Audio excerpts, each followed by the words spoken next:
এই যে দেখুন সকালবেলায় সব স্যানিটাইজ করছি, করে এই যে সব রেখেছি।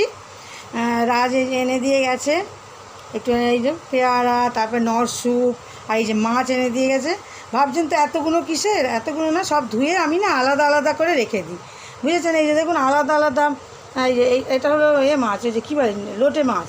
হ্যাঁ, লোটে মাছ, এটা আমি আলাদা করেছি, কারণ দুদিন যদি করি তাহলে কী হবে, একটা পুরোটা ডিপ ফ্রিজ থেকে বার করতে হবে না, একটা বার করে নেবো, হয়ে যাবে। এই জন্য এরকম আলাদা আলাদা। আর মাছগুলো দেখুন এরকম আলাদা আলাদা করে রেখেছি, এক একদিন এক একটা বের করে নেবো। আমি এইভাবেই মাছ সব রাখি। তা ডিপ ফ্রিজে রাখতে হবে, এবং তাহলে বরফ হয়ে যায়। তখন যদি আমি আলাদা আলাদা না রাখি, পুরো মাছটা বার করলে অসুবিধা হয়। এই যে এই দেখুন দুটো নর স্যুপ এনে দিয়েছে, চারটে পেয়ারা এনেছিল, একটাও নিয়ে গেছে, আমি ওকে জোর করে দিয়ে দিয়েছি। আর এই যে তিনটে সব ধুয়েই এখন আমি স্যানিটাইজ করে রেখেছি। আবার সব এইগুলো সব এই যে সব ঢাকাগুলো রেখেছি, সব আটকাবো আর ডিপ ফ্রিজে সব তুলে দেবো। আর এগুলো সব রেখেছি। এইসব কাজ আমাদের বেড়ে গেছে বলুন, ধোয়াধুয়ি। তবে মাছ টাছ তো ধুতেই হয়, তাই না? এই যে এবার ডিপ ফ্রিজে সব আমি গুছিয়ে রেখে দেবো।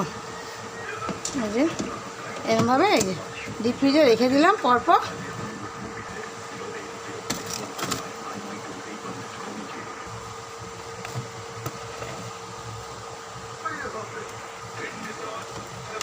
এই রেখে দিলাম। আর এই রেতে আরেকটু চিকেন রয়েছে, ছেলের জন্য থাকে। এইসব চিকেন রয়েছে এর মধ্যে একটুখানি রয়েছে একবারে, এটা ধুয়ে এর মধ্যে প্লাস্টিকে করে রেখে দিয়েছি। এটার মধ্যে একটু চিংড়ি মাছ রয়েছে। এইভাবে আমি দেখুন এইভাবে আমি রেখে দিই সব ফ্রিজের মধ্যে, ডিপ ফ্রিজের মধ্যে, তাহলে নিতে সুবিধা হয়। একটা করে বের করব আর করে নেব।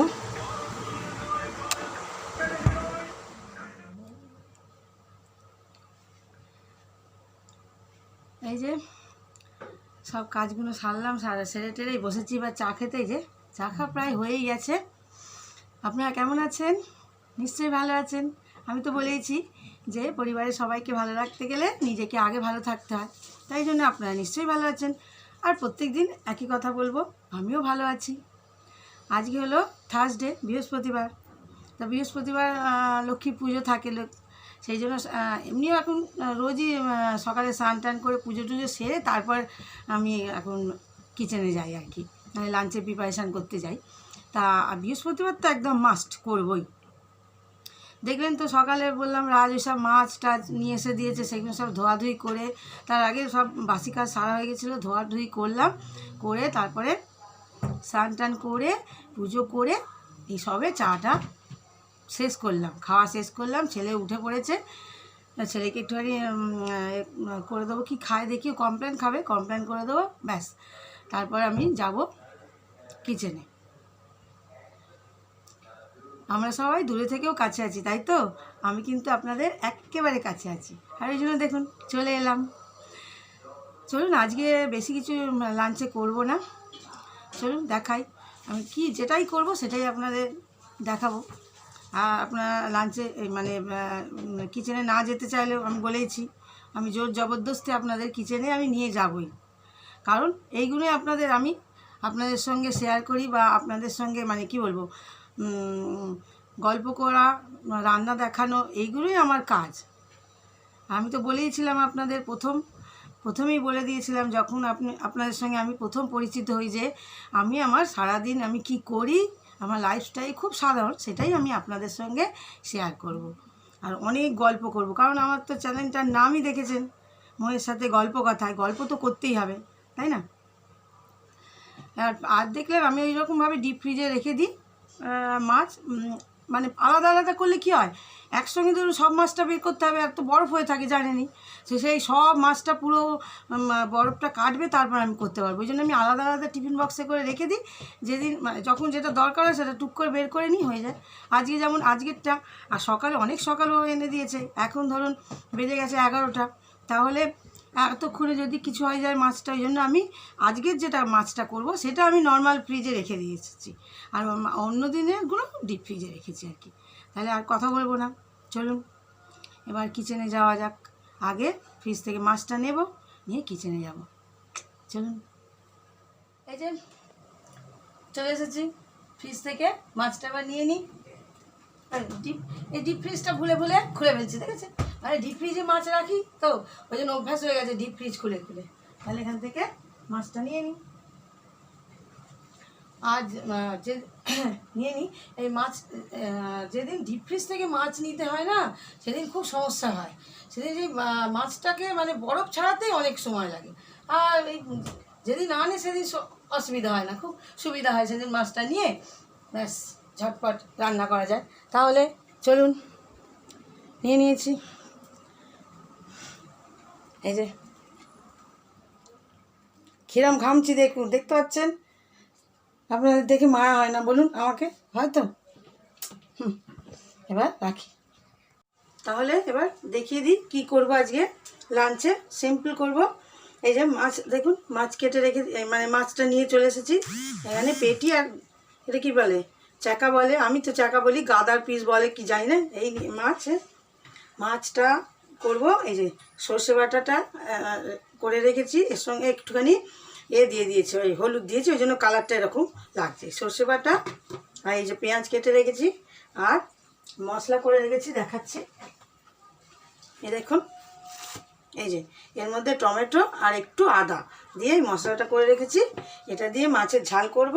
আর এই যে উচ্ছেকে, মানে এটা করলা, এই যে করলাকে গোল গোল করে কেটেছি, ভাজা করব। ব্যাস এই হবে আজকে লাঞ্চের প্রিপারেশান। দেখুন কিরম ঘামছি, কেননা এর বেশি কিছু করব না। কেন, আমি আর ছেলে তো খাবো, তাও ছেলে ভালো করে মাছ খেতে চায় না, জোর করে খাবো। রাজও তাই, রাজের জন্য রেখে দেবো হয়তো রাত্রে মাছ, এখন খেতে একদম অপছন্দ করে। আর এই জন্য বেশি কিছু আমার লাঞ্চে করতে ইচ্ছে করে না। এই মাছের ঝাল আর করলা ভাজা এই দিয়ে আমি তো ভালোই বাসি খুব খেতে, ছেলেও এই দিয়ে, আর বাটার আছে, ছেলের তো বাটার খায় প্রত্যেক দিনই, হয়তো এই দিয়ে আমাদের হয়ে যাবে। তাহলে ঝটপট রান্নাটা শুরু করে দিই, কারণ 11:30 মনে হয় বেজে গেছে, 12টায় ছেলে ক্লাস শুরু হবে। আমি ঝটপট রান্নাটা করে দিই, আর কোনো কাজ নেই, রান্নাটা হলেই আমার সব কাজ কমপ্লিট হয়ে যাবে। রান্নাটা শুরু করি, আর কোনো কথা বলবো না।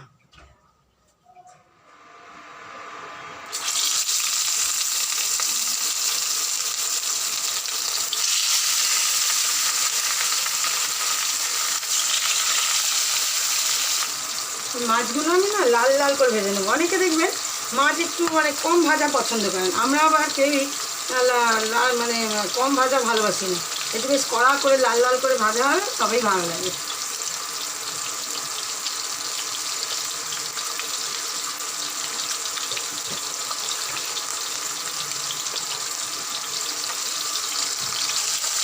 এই যে মাছগুলো প্রায় ভাজাই হয়ে এসেছে, এক পিস পুরো লাল হয়ে গেছে, আরেক পিস একটু লাল হয়ে গেলে তারপরে তুলে নেব। হয়ে গেছে, এই যে দেখুন 2 পিস লাল হয়ে গেছে, এই তুলে নিচ্ছি। এই যে মাছটা আমি একদম তুলে নিয়েছি, দেখছেন? বাস এবার এতে আমি পেঁয়াজ কুচোটা দিয়ে দেবো।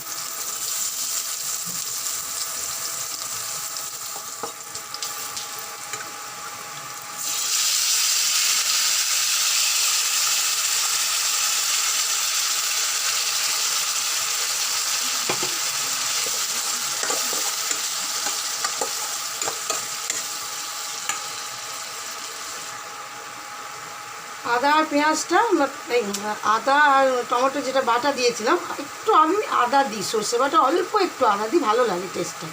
সেটা দেখুন পেঁয়াজের সঙ্গে ভালো করে কষে গিয়ে তেল বেরিয়ে গেছে। এবার আমি এই যে যেটা সর্ষেটা বেটে রেখেছিলাম, তার সঙ্গে একটু হলুদ দিয়ে রেখেছিলাম, এটাকে আমি ছেঁকে দেবো। এই ছাঁকনি নিয়ে এর মধ্যে এইটা দিয়ে ছেঁকে দিলে কি, এই যে খোসাটা যায় না, তাহলে অম্বল, অনেকেরই তো গ্যাস অম্বল হয় সর্ষে বাটায়, সেইটা তাহলে আর হয় না। এটাকে আমি পুরো ছেঁকে দিয়ে দেবো, এরকমভাবে ছেঁকে দিয়ে দেবো।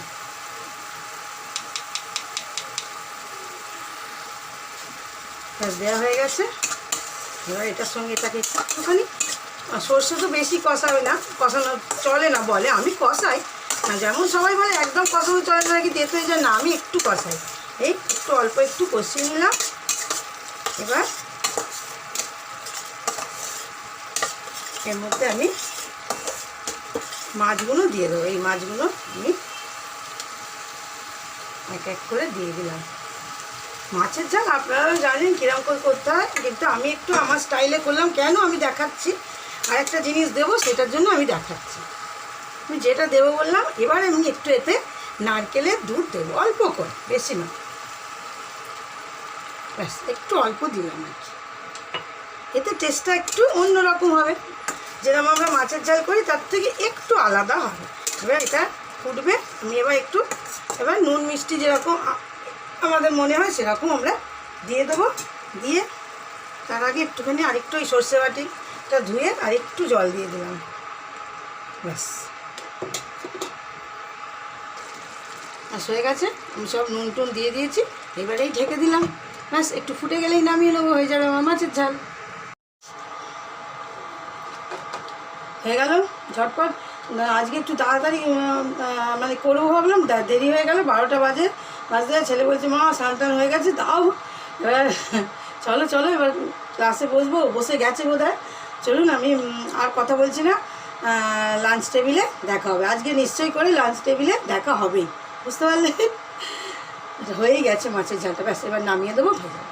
একটু অন্যরকম করলাম আর কি, একটুখানি নারকেলের দুধ একটু ছিল, তারপর আমরা একটু দিয়ে একটু অন্যরকম করি আজকে, একই রকম রোজ করি, আজকে একটু অন্যরকম করলে ভালো লাগে, নিজেরও মনে স্যাটিসফ্যাকশান আছে, তাই না?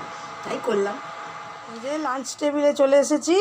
ভাবছেন তো কি করলা ভাজা করবো বলেছিলাম, আর করলাম না, হঠাৎ মনে পড়ে গেল কালকে উচ্ছে বেগুনটা একটু রয়ে গেছে, আমার একার জন্য তো, ছেলে খাবে না, উচ্ছে বেগুনটা দিয়ে খেয়ে নেবো, করলাটা যদি রাজ বলে তো তখন ভেজে দেবো ওকে রাত্রে। আর এই যে দেখুন মাছের ঝালটা,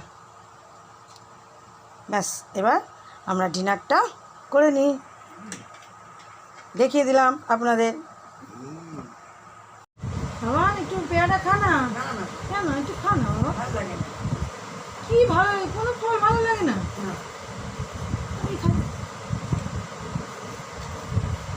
মিষ্টি ছিল খেতে পারতো বাবা, পরে খেয়ে নিবি, পরে খেয়ে নিবি, হ্যাঁ যখন পারবো তখন কম করে পেয়ারা খেয়ে নেবো। যে কেরম আমি পেয়ারা মানুষ হয়ে যাই, আমি পেয়ারা মানুষ হয়ে যাবে খেয়ে, পেয়ারা খেয়ে না তার খাওয়া দাওয়া।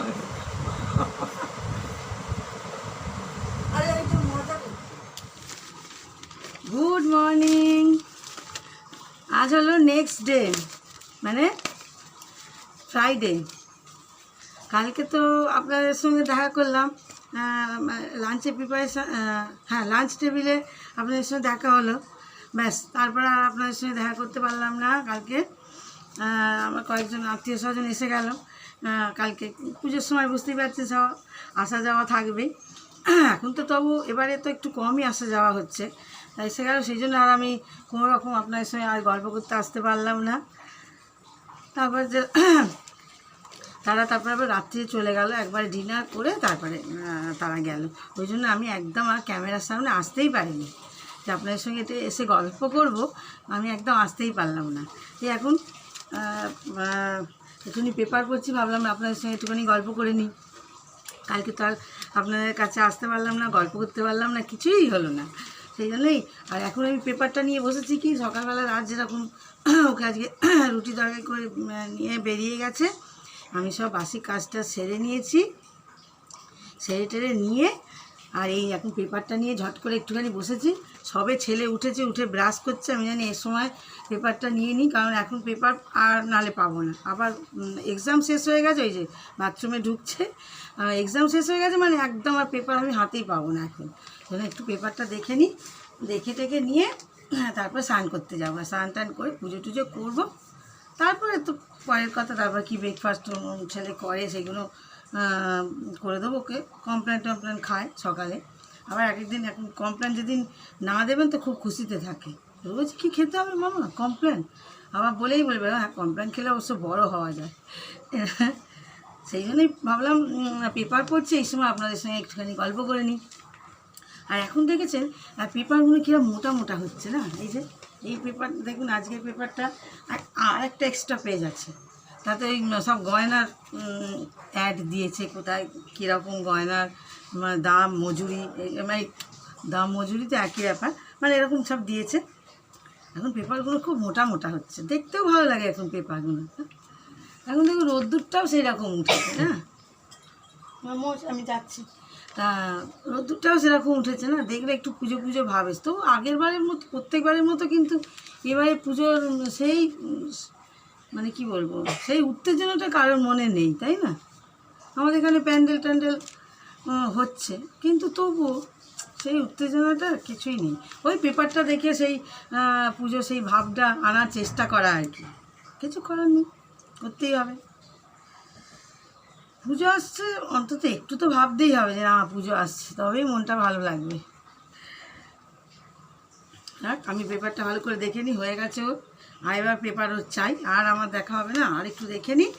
আর তাহলে যাওয়ার সময় একই কথা বলবো, আপনারা সবাই ভালো থাকবেন, সুস্থ থাকবেন, আর সবাইকে ভালো রাখবেন। আর আমরা দূরে থেকেও কাছে আছি, তাই তো? আমি কিন্তু আপনাদের একেবারে কাছে আছি। আর এই জন্য দেখুন সকালবেলা একবার আপনাদের সঙ্গে দেখা করে নিলাম। আমি দেখুন সেই জায়গাটায় বসেছি, আমার সেই শান্তির জায়গা। এখানটা আমি একান্তভাবে এখানটা বসে থাকি যখন একটু সময় পাই আর কি। চা নিয়ে বসি, আজকে এখন চা নিয়ে বসিনি, কারণ এখন স্নান করবো, পুজো করবো, তারপর চা খাবো, বুঝেছেন? করে নি পেপারটা। হ্যাঁ বাবা দিচ্ছি পেপার, একটু বস, তুই ভালো করে মুখ টুকরো মুছে জল টল খা, আসছি। পেপার দেখেই পুজোর আনন্দটা উপভোগ করতে হবে, তাই তো?